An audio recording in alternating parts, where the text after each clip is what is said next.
Ito na po yung 8 days mga amigo sa paggawa sa bahay nila. At hopefully matapos ito ng next week. Ayan, patayin ang aircon, patayin ang sasakyan. Mahal ang gasolina. Mahal ang gasolina. Aray ko po, pakak. Ano yun? Aray ko po, pakak. Nagagaya ko kay Ate Bebe. Ay nako, napanood yung video natin ngayong araw mga amigo. Nandito po si Kuya Raul at pupunta natin kay Ate Bebe at mayroon akong magandang balita. Yes po. Yes po. Yes, wait lang natin mga amigo. Ang magandang balita. Mainit ang panahon. So, andito po tayo sa pinapagawang bahay mga amigo at for today's video, gusto ko po sanang ano kaya ang magandang gawin dito kay Ate Bebe tsaka kay Maring Jessica na naglilinis. Ito ko ay mga nagpapanggap yata ang mga babae. Eringe. Nagpapanggap nagkatrabaho ko niya. Titingnan natin mga amigo ano pinagagagawa. So, andito po sila mga amigo. So,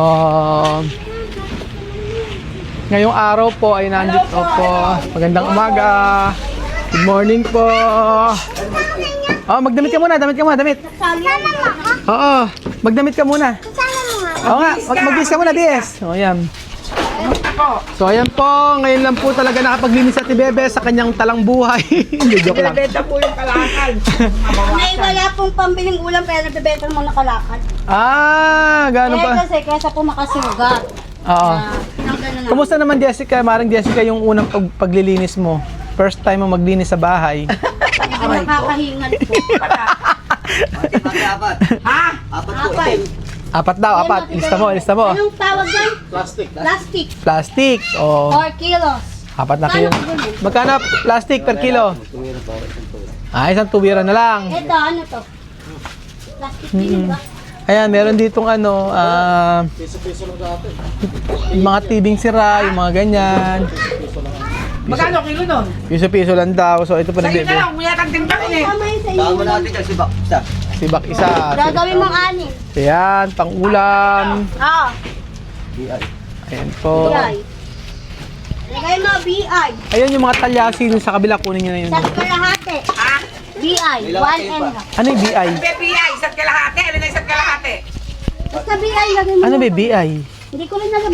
Kuya, ano yung BI? Ano yung sabi ng BI? Bali sa bakal po ito. Sa bakal. BI daw. May Ano ba BPI? Body odor? body odor. Hindi ko alam kung ano yung BI Ano na po yan? tinatawag. 5.5. Ha?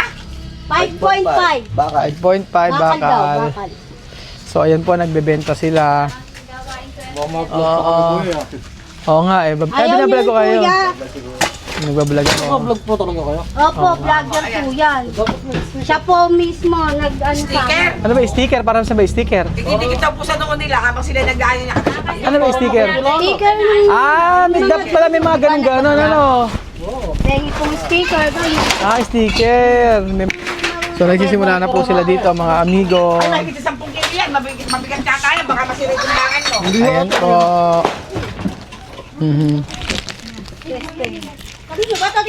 Adami. Kasama mo na yan. Yung mga... Ay, aki, Boy, kumusta boy? Kumusta boy? 7 kilos. Kumusta na boy? Makain pa sila ito na. Boy, kumusta? Ay, anak, kumusta ka daw? Sabi ni Kuya. 7. Oh, 7. nagano? Ito pa po. Kuha kami ng panak. Ay, bakit boy? Alis ka Dito, dyan. dito. Okay, dito ka. Hindi ka muna. Saan tayo pupunta? Umulan lang ng bagyo. Saan tayo pupunta? Axel, ba't antok Axel? So, ayan po mga amigo, nagbebenta po sila ng dapat ibenta. At, naka-break time po sila mga amigo. At, syempre, paano nga alis? Ali ka rin eh. Punta tayo, guys. Saan kayo natin tikitin? Bakit mo gusto mo si Chucheng kasama? Kasi, pogi. Ang pogi niya. Pogi niya. Ako ba hindi ako pogi? Pogi. Kayong dalawa. Okay. Haba. Pakita mo muna ako ng isang kanta muna. Kantahan mo muna ako ng isang kanta bago tayo punta kay Chuchen. Sino ba to? Boy, sino ba yun? Ah, boy. Boy, sino ba to? Boy, yun na. Nangungunang bata. Sino ba yung boy? Ha? Ah, kilala pala. Kilala ko. Sino ba yan? Sino ba yan? Ha? Sino yan?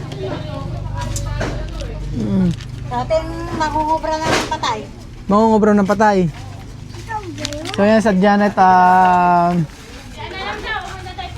so joke lang po yan. Sasabi ko ngayon lang po talaga sila naginis. Pero may katotohanan to. Hindi joke. Hindi tayo magteme. So ayun na po mga amigo. Ano? Ay, kantahan mo muna kasi ikaw eh. Isang araw nagmamaneo sa Cubao. Beep, beep, beep. Beep, beep, beep. Akin nakita. Babaeng saksakan ng ganda. Dudumpa kunday. Itan natutuhan.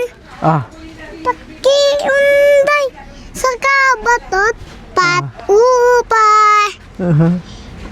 Di mo alam. Mr. Babaliw sa'yo. Kami nang gigigil lahat sa'yong lamang. Ano? Kailan mo siya? Next. Ay, Axel, ando ka pala, Axel. Kilala mo si Axel? Hindi. Halika, Axel, halika, papakilala ko sa'yo. Halika na. Halika. Nalulungkot siya nga eh. Ba't nalulungkot si Axel? Nilulungkot ko. Halika, Axel. Kami sabi ko si Axel. Halika. Magmano ka muna kay Tito. Dalihan mo na. Halika dito, dalihan mo. Maglalaro kayong dalawa ni ano. Oh. Bigyan mo si ano. Nag-aaway ba kayo ni ano? Oh, halika na, ano sasabihin? Ha? Ha? Aaway ba kayo ni Justin? Ha? Halika na dito. Oh, halika na, alis na ako. Bye. May pasok ba mamaya? Wala. Wala. Mamaya meron. Oh, asan na yung kanta mo? Yung kanta mo, sinasabi. Tara na kasi punta muna tayo Jollibee. Ano naman? Ano order mo sa Jollibee? Meron pang kondisyon. Ano order mo sa Jollibee? Akin muna yan dito. Ano muna order sa Jollibee? Lagay mo muna to sa... Alam mo ba yung banana Q? Opo. Ano yung banana Q? Kinakain ko po. Ano nga yung banana Q? Ano? Di ba kumuha kami ng i-block nun? Oo nga, ano nga yung banana Q? Ewan ko nga. Sabi mo pagkain. Di yung pagkain? Ano yun ba? Oo, pagkain. Ano nga yung banana Q? Pagkain. Saan gawa yung banana Q? Ha? Saan gawa? Sa luto. Teka, ano paborito mong ulam? Ha? Ano yung paborito mong ulam na kinakain? Lahat yun, kinakain ko. Eh, hindi nga isa lang, yung paborito. Lahat ng lahat! Lahat na si Axel, tingin si Axel, mayroong Superman yan eh, Yun si Axel. Lilipad mamaya yan. Lumilipad ba siya? Yes! Lilipad yan. Lumilipad ka ba? Oo. Hindi lumilipad. So, eto po mga amigo, meron po akong sasabihin sa inyo. Opo, at ito po ay isang sikretong malupit po mga amigo. Sikretong malupit na kung saan ay ipapakita ko po sa inyo ang bahay. Ito ang latest po mga amigo, pakita ko sa inyo. Ito na, charan, 1, 2, 3, 4. Charan, ito na po ang latest sa bahay po. So maraming mga suggestion dito para po makita nyo. At nandun si Billy na Otsera. Ay, dito naman. Alagi Andiyan ka pala. Ayan si Ate Janet. Wala kasi. Si Janet na chismosa. Alam mo Ate Janet, tawagin mo yung mga anak mo na walang ginagawa. Nasa school. Sa school ba? Para makatulong sila dito. Ayaw, nasa school? Pag hindi nasa school, nasa pakwanan. Ganun ba? Napakasipag naman Ayan, pwede ka na lumipat namin ang hapon, tapos na. Okay na to, Ate Janet! Kaya nga, ano pa ba hanap? Okay na yan! Kailangan pa bang ano? Meron na din sa taas, ano? So, ayan, tapos na. Ayan po mga amigo, na platadahan na po. Okay na to. Kailangan daw sila pa kayo natin. One down, magiging room po ito mga amigo. Tapos po, Ng lalagyan ng aircon. platada dito po sa CR. CR na lang po, ayan. Tapos na rin po. Grabe kami magtrabaho, ang bilis. Ayan. Sino nga mabilis magtrabaho? Baka napapanood nyo kasi is hindi pa latest sa video. Pero face lang naman tinatagal. habang nag-iingay sila doon. Okay na? Okay na? Ang nasabi ko nga po mga amigo, kami na lang magpipintura para may magawa kami kagaya niyan. Pagka hindi, maghapon lang din naman ako minsan nandito, di ako na ang gagawa, tsaka si Kuya Beljun. Si Kuya Beljun nandoon naglalaba ng mga beddings. Tapos, ang ganda Actually, nandiyan na po yung mga yung mga semento para po ma-prepare po dito sa bahay niya. Yan. And then, Alan Lubay. Ang lakas na yung lakas naman. Oo, pinaprepare na ito na, tapos may buhangin pa. Tapos ito. Pagka na-flooringan po ito, mga amigo. Marami nagtatanong sa akin, kung magkano yung mauubos dito sa bahay ni Ate Janet. So, nag-check ako kasama ang pasahod po mga amigo. Mali ako. Mali ako ng compute. Kasi yung di ko na isama yung mga pasahod. Materials lang. Oo, namali ako ng compute. Akala ko dati,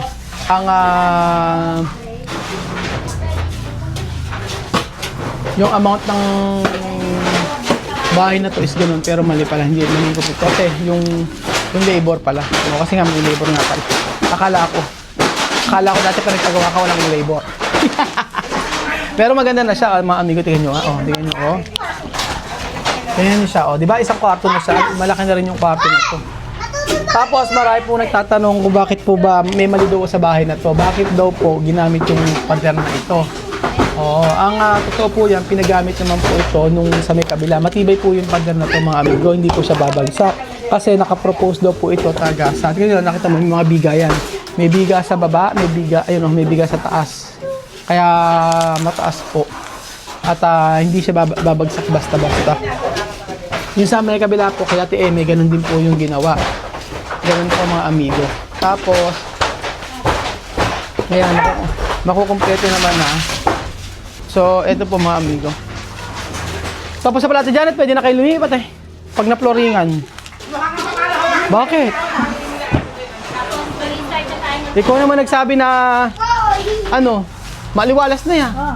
Kahit din nalagyan yung Nung plywood. mainit. Hindi kaya pag umulan, hindi kaya maraming doon yung tubig. Hindi.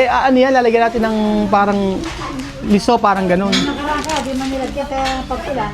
Babagsak talaga yun, kaya kailangan talaga lagyan. Tapos yung, Ate Janet, Tapos eto. di ka na papasok mamaya. Ay, hindi pumasok ka, Pumasok. Justin. Nakabihis na. Tingnan mo nga. Axel, malaglagan ako ng maliit na yan. Ba't ba ayaw malagay ng kisame? Yan. Para kang sinilagay yan lang. O kahit yun lang. Kaya nga. Kahit dito huwag na. Hindi maliwalas ba ganyan? Abot naman ng 50 kilos na lahat yan. Bahala. Yung doon na lalagyan ng kisame. Tapos hagdan. Tapos na. Yung kusina doon. Maglalagay tayo. Ayan, malawak na kusina. Malawak naman nga. Tapos yung Wow, saan? yung dining table. Lamesa? Pwede nga dyan. Actually, pwede nga yung lamesa. Kitchen, tsaka dito. Pero sabi ni Mamita kasi, dito raw yung kainan. Dito yung lamesa. Okay na may kainan dito. Medyo maluwag. Axel, ay! Ikaw, depende sa'yo. Ikaw na mag-ayos. Pwede man balik-balik ta rin yan. Pagka meron ka ng gamit. Doon. Pero at saka, Ate Janet, di naman siya mainit. Alam mo kung bakit? May puno May puno. Ganon. Pero kung ako siya, palagay ako ng kisame yan. Maganda may kisame. Hindi ka kumala, kayo gano'n. Di bahala ka kung ayaw mo talaga. Pero si Ate Bebe, ayaw din. Gusto niya ganyan lang. Oo nga Ay, ilaw daw, pala, problem. Kaya nga. Kapit mo lang na ganyan yung ilaw mo. Yung ilaw. Maaari kaya sabitan ko ng damit yan kapag Yung ilaw. Ano? Kaya ayaw palagyan ng kesa. Yung. Kaya ka na naman, maglalagay ka na naman ng mga baso-baso. Hindi ko anong gusto mo talaga. Dito Kaya nga. gagawa ka naman dito na. Ngayon, tapos na magplatada, pati sa taas. Lalagyan pa ng kisa. Tapos tayo nila magpintura. Tapos madali lang yan. Axel, Paano ba gagawin dito? Pati ba yung loob? Dapat yung loob lagyan din ng ganyan para magandang tingnan. Ikaw, ikaw ba? Beka, ganda ba naman ang ano? Hindi ko nga alam eh. Pero ako, gusto ko lagyan ng loob niyan. Kasi Pinula kayo, mabuti. kaya nga kailangan lagyan yung loob niyan. Hindi po pwedeng ganyan lang. Kasi para magandang tingnan. Ganun po. So, ito po mga amigo na tapos na po lahat. At ito po ang latest. Pang ilang... Ate Bebe, pang ilang araw to? 8? Siyam? 8 days. So, ito na po yung 8 days mga amigo sa paggawa sa bahay nila. At hopefully matapos ito ng next week. Matapos ito next week, okay na. Inaugurasyon na. Tapos, so paano ang gagawin natin pagka nangyari ito? Inaugurasyon na. House blessing na. Magluluto tayo, ganon. Supas? Sopas, sabi ni. Sabi ni alam nito. Axel. Sopas, palipat. May palipat siya. Naunahan pa nga niya ako magpa-blessing eh. No? Pansit. Sopas. Magluluto po kami para po sa palipat ni Ate Janet. Ito po ang bahay na pinagawa natin. So, hindi man na sobrang garbo, pero at least naayos, nalinis. At meron silang tutuluyan talaga na sasabihin nilang sa kanila. Bahay na pinagawa po natin lahat dahil yan po sa panonood ninyo ng ating mga videos. So, dahil makukulit na ang mga bata na to, ako yan magpapaalam na. At makita niyo pong latest. Pagka ngayon, piprepare nila kasi ngayon to. Pag na-prepare nila ito, di unti-unti. Pagka matatapos na kasi yung bahay, yung talaga tumatagal. Kailangan yung tumatagal, pero hindi. Yung kilos kasi. Yan, okay na, Actually, pwede na nga itong nalagyan ito. Pero maganda na siya tingnan. So, maraming salamat po mga kamabayan ko sa panonood po ng episode na ito. At ito po ang latest sa bahay na pinapagawa ni Ate Janet. So, thank you so much po sa panonood ng vlog na ito. At please po mga amigo, pakishare naman po yung vlog na ito. So, ito po yung unang pabahay natin sa Pinoy. So, dahil sa mga Aprikano, ngayon po sa Pinoy naman po. So, God bless mga amigo. Salamat po. Bye-bye.